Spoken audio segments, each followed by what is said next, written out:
निर्माण होने जा रहा है। एक बार मुट्ठी बीच करके प्रचंड आवाज में विजय संकल्प लेंगे और यह विजय संकल्प अफगानिस्तान के तालिबानियों तक जाना चाहिए। जय श्री राम, जय श्री राम। उत्तर प्रदेश की राजनीति में उसके ठाठ जिसके साथ होगा जाट। जी हाँ, बात 2022 के विधानसभा चुनाव की है। यदि पश्चिमी उत्तर प्रदेश की बात की जाए तो जाट वोट यहाँ एक अहम भूमिका में दिखाई प्रतीत होता है। यहाँ का जातिगत ताना बाना कुछ ऐसा है कि बीजेपी के लिए जाटों के आशीर्वाद के बिना यूपी की सत्ता की कुर्सी हासिल करना नामुमकिन जैसा है। वोटों की यही तो ताकत है जो राजनीतिक पार्टियों को जाटों की शरण में जाने को मजबूर कर देती है।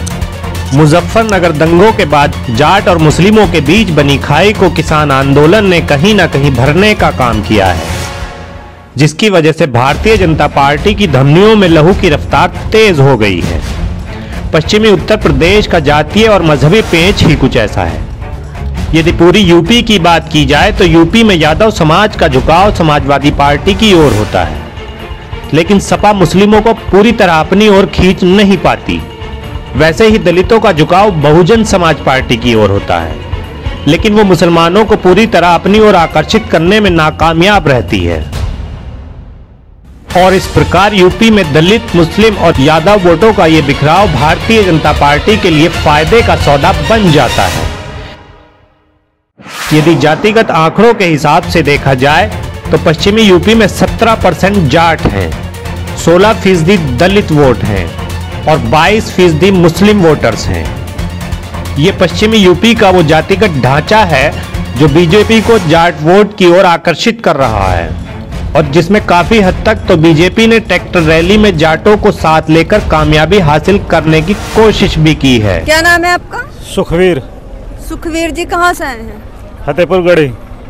अच्छा, क्या ट्रैक्टर लेकर आए हैं? हाँ, ट्रैक्टर लेकर आए। और कितने लोग आए हैं गढ़ी से? और भी कई ट्रैक्टर आए। लगभग कितने होंगे? 10 ट्रैक्टर लगभग। अच्छा, आप किसान हैं? किसान। अच्छा, क्या खेती करते हैं? गन्ने की, गेहूं की। अच्छा, तो भाजपा के समर्थक हैं इसलिए यहाँ पर आए हैं। चलो जैसा भी समझो आओ। मेहर सिंह ठेकेदार। कहाँ से आए हैं? मोहडिया ग्राम मड़ावर के पास। ट्रैक्टर से आए हैं? ट्रैक्टर से आए। भाजपा को समर्थन देने? भाजपा के साथ ही हैं जी। हाँ। अच्छा, क्या क्यों भाजपा के साथ? क्यों? भाजपा काम बढ़िया कर रही है साहब। किसान है आप? किसान है। क्या खेती करते हैं? गेहूँ, बाजरा और तुम्हारा गन्ना, धान सभी खेती करते हैं। अच्छा, क्या लग रहा है आने वाले चुनाव में? आने वाले चुनाव में भाजपा की सरकार बनेगी योगी जी की। अच्छा, ये लोक दल जयंत चौधरी इनका कहना तो यह है किसान हमारे साथ है, जाट हमारा वोट है। किसान किसी के साथ नहीं, किसान भाजपा के साथ। जो वैसे किसान है ना दंगई, वो इन लोगों की औरों के साथ है। अच्छा, लेकिन जो सही किसान अब ये खड़े चौधरी साहब, जो सही किसान है वो सब भाजपा के साथ है। जो दंगई लोग हैं। मेरा नाम संजीव चौधरी है। संजीव जी कहाँ से आए हैं? बिजनौर से रामबाग गेर। अच्छा, क्या उद्देश्य है, क्यों आए हैं? ये आज विधायक जी ने ट्रैक्टर रैली निकाली है, उसमें सब लोग आए हम इकट्ठे होकर। तो आप अपना ट्रैक्टर लेकर आए? अपना ट्रैक्टर लेकर आए हैं। आप बेसिकली किसान हैं? किसान है हम। अच्छा, क्या आप कौन सी फसल के किसान हैं? हम गन्ना, गेहूँ सारी फसलें होती हैं हमारे यहाँ। धान। बाकरपुर से आए। बाकरपुर से ट्रैक्टर के साथ आए? ट्रैक्टर के साथ आए, खुद ट्रैक्टर चला के आया हूँ। अच्छा, और भी कुछ लोग हैं आपके साथ या? हाँ, और भी किसान आए हैं। जो किसान हैं, जो खेती करते हैं, अपने अपने सब ट्रैक्टर लाए हैं। अच्छा, ये हाँ, तो ये और क्या आपका क्या उद्देश्य है इस रैली का? हमारा उद्देश्य है कि किसान बीजेपी के साथ है। ये जो भ्रामक प्रचार करा जा रहा है कि किसान नाराज है, नहीं, मैं खेती करता हूँ और सब कुछ ठीक चल रहा है। हमने और भी कुछ सरकार देखी है, पूर्ववर्ती सरकार भी देखी है, मैं नाम किसी का नहीं लेता, लेकिन योगी जी के उसमें सब ठीक चल रहा है। अभी जो पर्ची का इन्होंने किया है मोबाइल से, वो एक नई उपलब्धि है। आपका पेमेंट जो बैंक के द्वारा, ये भी उपलब्धि बीजेपी की है। KCC बनवाए लोगों का, नहीं बहुत किसान का शोषण होता था कहीं ना कहीं। और जब जो गन्ना पेमेंट बैंक से हुआ, वो एक सबके लिए व्यवस्था, समान व्यवस्था लागू हुई। और अब पर्ची का जो लेटेस्ट नेट द्वारा सब अपना किसान देख रहे हैं। कोई ना कोई पढ़ा लिखा है, मान लो युवा है है वो देख लेता है मोबाइल में कि हमारे 3 दिन बाद पर्ची आनी। अपडेट चल रहा है, सारा अपडेट करना चल रहा है, ताज़ा करना किसान चल रहा और ताज़ा ही मिल में जा रहा है। इससे राष्ट्र का लाभ है। जो किसान है वो तो खेत में है, जो किसान है वो खेत में, उसको समय नहीं इतना, वो तो अपना एक दिन अपने जिले में जा सकता है, ज़्यादा इससे ऊपर नहीं जा सकता। क्या नाम बताया आपने? हुकम सिंह। 2003 के बाद यदि आंकड़ों के हिसाब से देखा जाए तो अंतिम समय में हमेशा जाट वोट बीजेपी के साथ जाता दिखाई देता है। अब 2022 के विधानसभा चुनाव में जाटों का लोकदल में घर वापसी करना कितना संभव है, ये अपने आप में एक बड़ा सवाल है। पश्चिमी यूपी में एक मशहूर कहावत है, जिसके साथ जाट नहीं उसके ठाट नहीं। ऐसा ही कुछ कहा जाता है उत्तर प्रदेश के पश्चिमी इलाके की इस बाहुबली कौम के बारे में। लेकिन आज इनकी राजनीतिक हैसियत वो नहीं है जो कभी पहले हुआ करती थी। तो आइए समझते हैं कि बिजनौर सदर सीट पर आजादी से लेकर आज तक 2 बार को छोड़कर केवल बीजेपी ही जीत कैसे जाती है। बिजनौर सदर सीट पर मुस्लिम मतदाता बीजेपी को हमेशा फायदा पहुंचाता आया है। आइए देखते हैं कैसे। हमेशा की तरह इस बार भी मुस्लिम मतदाता यदि आधा गठबंधन की ओर और आधा बसपा की ओर चला जाता है तो ऐसी स्थिति में भारतीय जनता पार्टी बिजनौर सदर सीट साफ निकाल ले जाएगी, क्योंकि सत्ताधारी पार्टी बीजेपी का इस सीट पर जाट मतदाताओं पर काफी अच्छा प्रभाव भी है।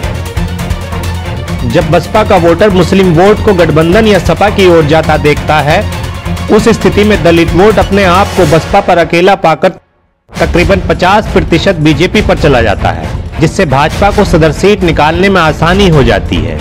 क्योंकि बीजेपी के परंपरागत वोट बैंक में दलित वोट को मिला देने पर विपक्षी प्रत्याशी बहुत पीछे रह जाते हैं। बीजेपी अधिकतर इस सीट पर जाट प्रत्याशी ही उतारती आई है, क्योंकि इस सीट का समीकरण ही कुछ ऐसा है कि यदि जाट और मुस्लिम एक साथ मिल जाए तो ऐसी स्थिति में बीजेपी की हार निश्चित है। इसीलिए बीजेपी ने शीर्ष पदों पर जाट बिरादरी को महत्व दिया है, जिससे अधिकतर जाट बीजेपी से जुड़े रहते हैं और सदर सीट पर बीजेपी ही काबिज रहती है। बिजनौर सदर सीट पर दलित और जाट लगभग बराबर की संख्या में, जिसमें बीजेपी के शीर्ष पदों पर और मजबूत कार्यकर्ताओं में जाटों की बहुलता देखने को मिलती है। बिजनौर सदर सीट पर स्थानीय विधायक जाट, जिला पंचायत अध्यक्ष जाट, पूर्व सांसद जाट, सहकारिता बैंक के चेयरमैन जाट। इसके अलावा भी बड़ी संख्या में जाट समुदाय भाजपा से जुड़ा हुआ है। जाहिर है इन सभी के समर्थक भी इनकी बिरादरी के ही लोग होंगे। यदि पार्टियों द्वारा प्रत्याशियों की घोषणा करने की बात की जाए तो अभी तक बीजेपी और गठबंधन प्रत्याशियों की तस्वीर साफ नहीं है, लेकिन बसपा ने कुछ जगहों पर अपने प्रत्याशियों की घोषणा कर 2022 के रण में हलचल मचा दी है। दूसरे समीकरण यह है कि यहाँ पर और मिल के चलने वाली बहुजन समाज पार्टी है, जिसमें हिंदू मुसलमान सब एक हैं, मतलब हरिजन मुस्लिम सब एक होकर के मिल करके वोट देते हैं और यहीं से सीट निकलती है। इसलिए मैं मुसलमान भाइयों से गुजारिश करूँगा कि आप सोच समझ कर अपना वोट करें और कैंडिडेट ऐसा चुनें जो हमारे वोट बेचे ना। अभी पीछे आपने देखा जैसे कि ये पंचायत का चुनाव हुआ, इसमें भाईचारा हुआ, भाईचारे के चक्कर में हमने वोट दिया और हमारा वोट बेच करके 75 लाख रुपए में जाके देहरादून मिल लिए बैठ करके, फुल फैमिली गई। नई जाट वोट हमारे साथ नहीं आएगा, जाट वोट धोखा दे रहा है हमको। अगर हम जाटों के चक्कर में रहे तो बीजेपी जीत जाएगी, और जब बीजेपी जीत जाएगी तो कोई फायदा नहीं है। खाली मुसलमानों के ही सर पर डाल रखा है कि बीजेपी को हराए, और जब तक हम अपने साथ हरिजन को लेकर नहीं चलेंगे इतना हमें कामयाबी नहीं।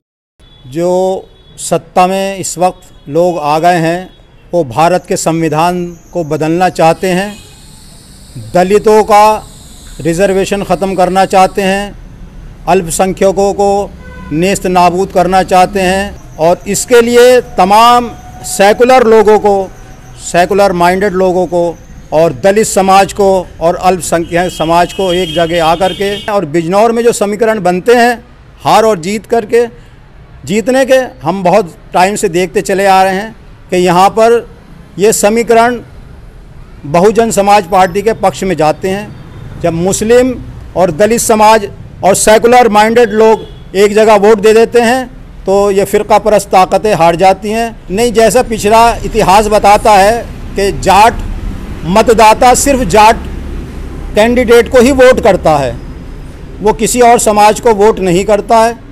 तो ये तो बिल्कुल गठबंधन की सोच गलत है। जाट सिर्फ जाट कैंडिडेट को ही वोट देगा, गठबंधन से उसको कोई मतलब नहीं है। अगर हमें बिजनौर की सीट इन फ़िरका परस्त ताकतों को हरा करके जीतनी है तो सिर्फ बहुजन समाज पार्टी को ही तमाम मुसलमानों को वोट देना चाहिए, दलितों को वोट देना चाहिए और सेकुलर माइंडेड लोगों को वोट देना चाहिए। तभी बिजनौर की सीट बहुजन समाज पार्टी जीत सकती है। पिछला इतिहास है कि यहाँ से समाजवादी पार्टी बिजनौर से कभी भी सीट जीतने में कामयाब नहीं हुई है। वकार अहमद, पूर्व सभासद 4/24। यहाँ बसपा के साथ चला जाए मुसलमान आँख मीच के, हम अपनी कम्युनिटी की बात कर रहे हैं, तो बीजेपी को हराया जा सकता है। अदरवाइज कोई और गठबंधन, सपा की यहाँ सीट कभी निकलती नहीं है। एक बार हमारी माननीय रुचिवीरा विधायक जी बनी है, वो उपचुनाव था, सरकार का चुनाव हुआ था वो, उसमें उन्हें बसपा ने चूँकि कैंडिडेट नहीं दिया था तो उस बेस पे वो चुनाव जीत गई थी उपचुनाव में, वरना यहाँ रिकॉर्ड है कभी समाजवादी पार्टी की सीट निकली नहीं बिजनौर की। हाँ, गठबंधन को, मुसलमान गठबंधन को पसंद कर रहा है, आरएलडी से गठबंधन है, लेकिन ये गठबंधन जो है सक्सेस जो होगा वो मुजफ्फरनगर साइड में यानी कि गंगा पार साइड में सक्सेस होगा। देखिए, मैं ये बात, चलिए मुझे कहने में कोई हर्ज नहीं है, कई बार एक्सपेरिमेंट हो चुका है। हमारा जाट समाज जो है लोक दल को वोट नहीं करता। मेरा नाम सोहेल समी है, मैं मोस्टली बिजनौर से ही बिलोंग करता हूँ और रहने वाला भी बिजनौर का ही हूँ। सर देखिए, समीकरण तो साफ है, एससी और मुस्लिम मिलेगा तभी सीट निकलेगी यहाँ की, वरना हिस्ट्री उठा के ले लिए नहीं निकल सकती। सेकेंडली बात ये है कि जो अभी करंटली फेस है वो रुचिवीरा है। रुचिवीरा ने ही अपनी बेस पे 2.5 साल राजनीति की है, उन्होंने ही सीट निकाली थी बिजनौर की, इसके अलावा किसी ने सीट नहीं निकाली थी। और थर्ड बात ये है कि एजुकेशन के मामले में भी काफ़ी उनका इंटरफेयर वो रहा है, सहयोग रहा है बिजनौर वासियों के लिए, उन्होंने बहुत विकास की है। कारण देखिए साफ है, क्योंकि अब ये करंटली का देख लीजिए आप कि गठबंधन करा है इन्होंने लोकदल से, जबकि जाट जो वोट है वो लोकदल में नहीं जाता।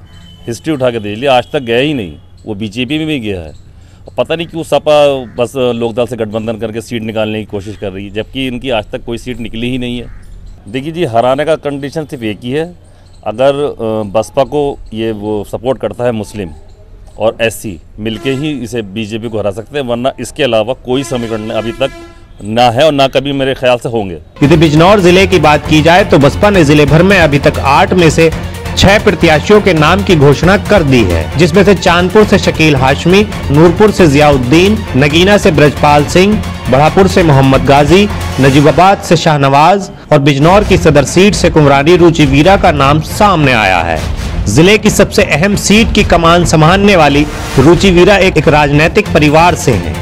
पूर्व में जिला पंचायत अध्यक्ष और विधायक रही रुचिवीरा के लिए सदर सीट हासिल करने के लिए मुस्लिम वोटरों को अपनी ओर आकर्षित करना होगा। यदि रुचिवीरा ऐसा कर पाती हैं, तो सदर सीट पर अधिकतर दबदबा रखने वाली बीजेपी को इस बार मात दी जा सकती है। ऐसे में ये कहा जा सकता है कि बिजनौर सदर सीट को साधने के लिए मुस्लिम वोटर यदि बसपा के साथ चला जाता है तो बिजनौर की सीट पर दलित मुस्लिम गठजोड़ से सियासी ठाठ बिना जाट होंगे।